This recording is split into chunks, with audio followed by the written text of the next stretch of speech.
Hello hi friends, ఎలా ఉన్నారు? బాగున్నారా? ఈరోజు సండే స్పెషల్ అండి. నేనైతే ఇక్కడ రొయ్యలు ఫ్రై చేస్తున్నాను. ఒక పావు కేజీ కన్నా కొంచెం ఎక్కువే ఉన్నాయి, హాఫ్ కేజీ కొంచెం తక్కువ ఉన్నాయి. ఇక్కడ నేను పెద్ద సైజు ఆనియన్ ఒకటి తీసుకున్నాను, సన్నగా తరిగి పెట్టుకున్నాను.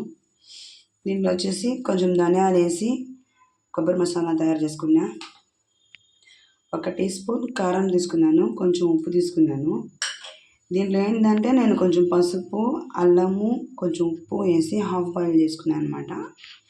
ఇక్కడ వచ్చేసి కొంచెం కొత్తిమీర, ఇది లాస్ట్లో వేసేదానికి.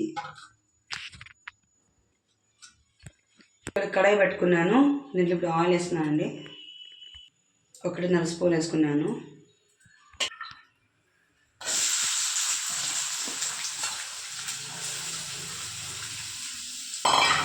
ఇది బాగా గోల్డ్ కలర్లో వచ్చాయి. కలర్ వచ్చేసింది కదా, ఇప్పుడు నేను ఇక్కడ ఈ కొబ్బరి మసాలా మొత్తం వేసేసుకుంటున్నాను.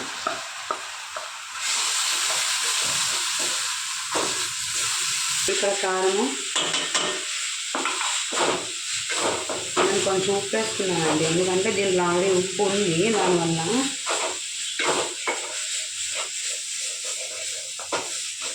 ఇది మొత్తం పచ్చివాసన పోవాలి. పచ్చివాసన పోయినాక నేను ఇవి వేస్తాను రొయ్యలు, సరేనా? కొంచెం మాడిపోకుండా చూసుకుంటూ ఉండండి, మధ్యలో కలబెడతా, అలా ఉండాలి. ఇక్కడ చూడండి, ఇలా గోల్డ్ కలర్ వచ్చేసింది కదా బాగా మొత్తము. ఇప్పుడు రొయ్యలు వేసేస్తున్నాను.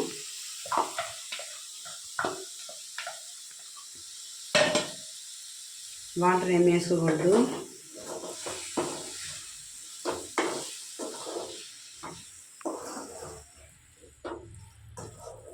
ఇలా మధ్యలో కలుపుతానే ఉండాలి, అంటే మాడిపోకుండా లైట్గా మంట పెట్టుకొని.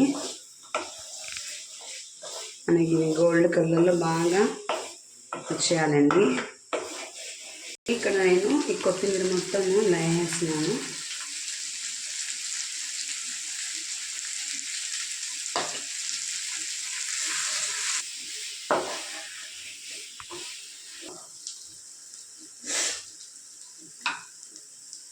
ఫ్రెండ్స్, అయిపోయింది. ఇప్పుడు నేను స్టవ్ ఆపేస్తాను.